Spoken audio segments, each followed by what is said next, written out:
Well, hey everyone, welcome back to Kitchen Table TCG. Today we're going to open up a box of a Crucible of War Unlimited. We're also going to talk about the recent banned and restricted announcement. Let's go to the top down. I did not want to do another video where I'm just talking to a camera. I just wasn't feeling that today. This is the new Kitchen Table TCG. This was from our Christmas bundle. This was limited to 100 playmat of Santa and Ira getting into it and having a little fight. Oh, look, you can see Ira. She's not winning. We'll just go like that so you can see the Ira's not winning. Anyway, we're going to hop in and look at a box of Crucible of War. I have not been doing box opening videos on the channel.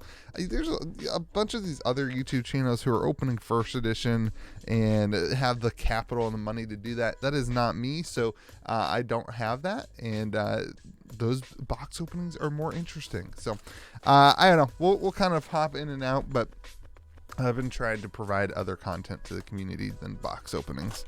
Not that there's anything wrong with box openings. So let's hop in and talk a little bit about the banned and restricted announcement. I didn't do a video on this because it was kind of like an announcement that there was no announcement, which makes sense. You know, they scheduled this banned and restricted announcement when they banned Seeds of Agony, and that makes sense, right? Like, oh man, how do these open? These are different. Oh, they open like that. They scheduled the ban and restrict announcement when they banned Seeds of Agony as like a, hey, we're going to reevaluate the meta at this time.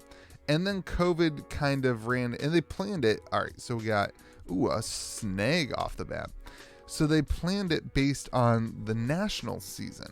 Well, then what happened is that the national season got all jacked up as a result of COVID. And so as a result of COVID, it got all jacked up. And so they have more nationals here in a couple weeks, and in a couple months overseas and in different areas. So from a United States perspective, it's kind of like, no. National season is over. Ooh, that's a good foil hit. National season is already over, but realistically, there's still so many other things going on in the world with Flesh and Blood that, like, I think that they didn't want to change things in the middle of a national season, which makes a lot of sense, and I think is really good.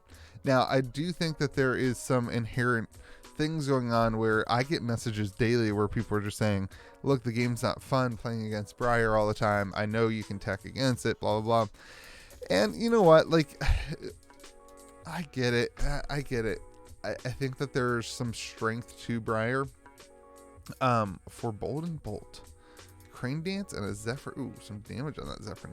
There's definitely some inherent strength to Briar. I don't love the idea that she gets like this kind of free go again, and like that's just a mechanic that seems a little bit overpowered in Flesh and Blood. But I also think like they can provide tools in Everfest. Like I think that's something that I'm really excited about. Ooh, I'm not excited about a foil Flood of Force. It's like the worst foil Majestic you can get in the set. The foiling here on Unlimited just isn't quite as powerful, but it's still good. I still like that it's like spot foiling. There's our first foil Majestic though.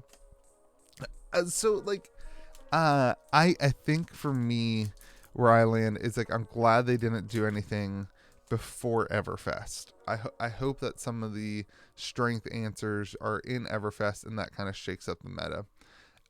I also, though, like, the community response has been so polarizing and it's kind of frustrating. I wish that as a community we could see each other's sides of things a little bit better. People seem to take people in our community lately have not been very fond of anything that's critical. And I think that that's a mistake. I'm obviously biased. Ooh, Flood of Force. I'm obviously biased. I'm a pretty critical person. I like to see things become better. And my issue with just the bashing of the criticalness, like on the social medias, is like that's not going to solve anything. Like I wish there was just a dialogue amongst people, because if people aren't having fun playing, which is a message I get often, based on, you know, the meta, then that's a conversation piece. And I think that those people deserve to have a voice. And I would like to see more answers. I would like to see people say, hey, here's a deck list that I played. People say, oh, well, I played Briar and I beat Briar. And it's like, okay, like that doesn't count. Like, but I would like to see a little bit more dialogue in the responses to that negativity of like, hey, here's how you can actively beat Briar. Not just like throw out a deck with some deck tech and some actual, like, and I can't provide that. That's not my strength as a content creator.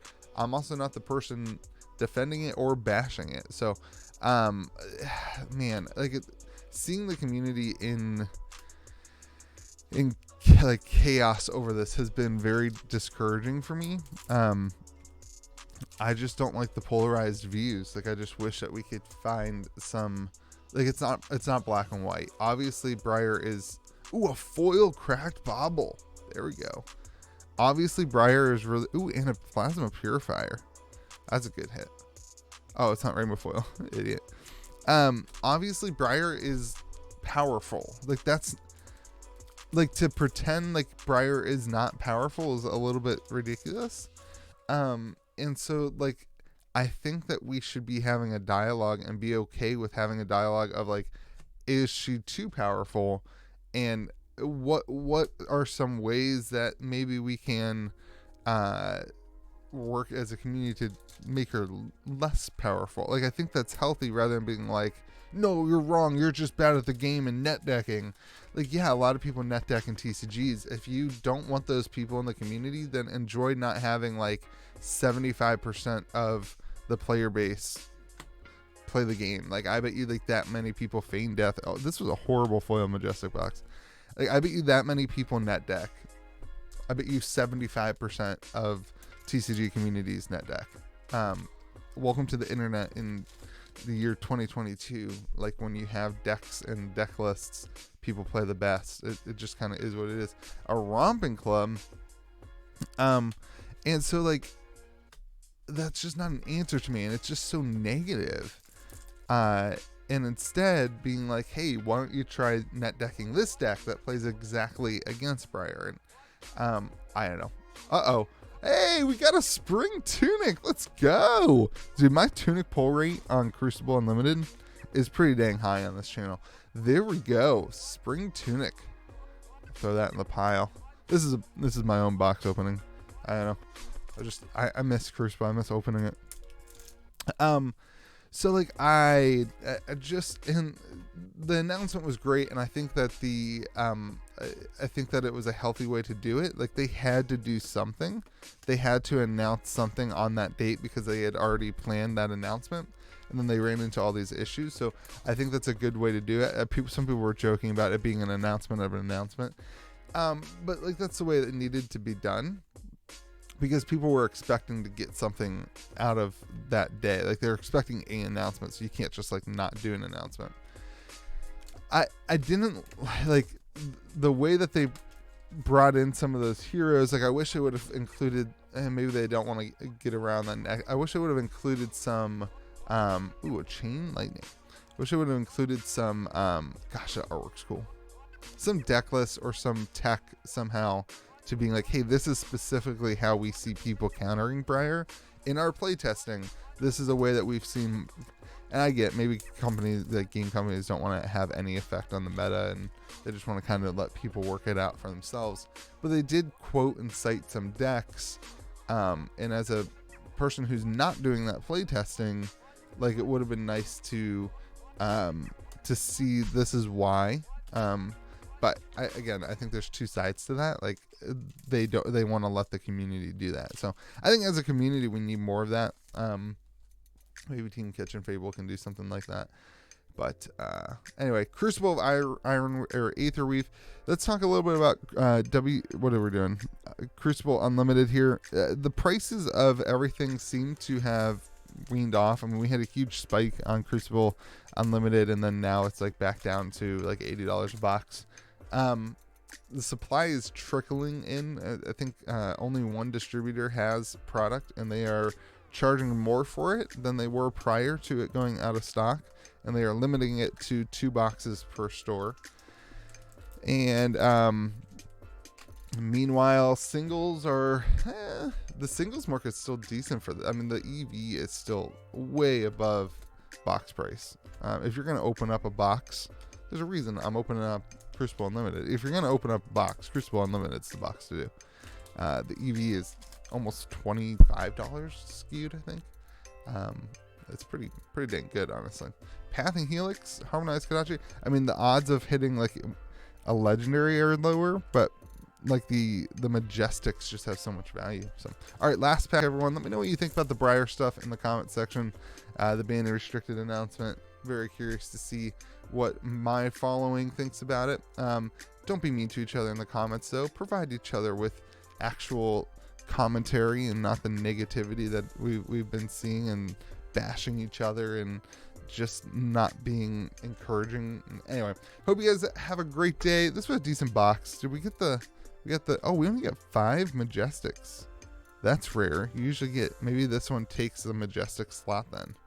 Maybe the tunic that counts as a quote-unquote Majestic for your 6 Majestics per box. I mean, we got a tunic, so we can't complain. The rest of we got Snag and that was a pretty good box. That was a pretty good box. Our foils were terrible. But anyway, hope you guys have a great day. Remember to be kind to the people around you, and we will see you again next video.